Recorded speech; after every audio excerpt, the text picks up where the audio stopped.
بسم الله الرحمن الرحيم عم يتساءلون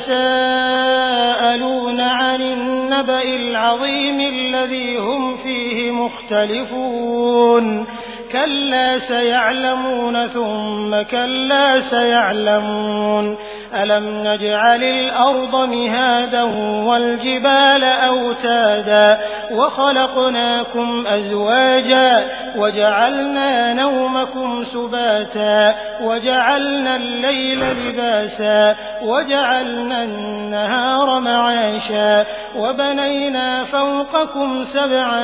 شدادا وجعلنا سراجا وهاجا وأنزلنا من المعصرات ماء ثجاجا لنخرج به حبا ونباتا وجنات ألفافا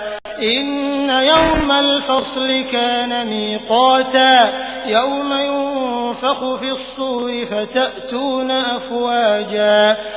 فتحت السماء فكانت أبوابا وسيرت الجبال فكانت سرابا إن جهنم كانت مرصادا للطاغين مآبا لابثين فيها أحقابا لا يذوقون فيها بردا ولا شرابا إلا حميما وغساقا جزاء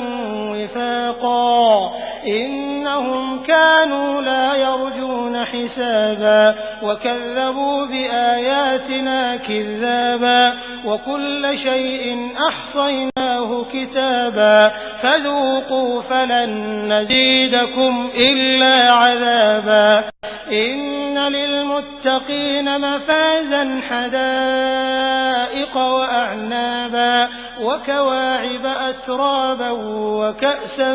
دهاقا لا يسمعون فيها لغوا ولا كذابا جزاء من ربك عطاء حسابا رب السماوات والأرض وما بينهما الرحمن لا يملكون منه خطابا يوم يقوم الروح والملائكة صفا لا يتكلمون إلا من أذن له الرحمن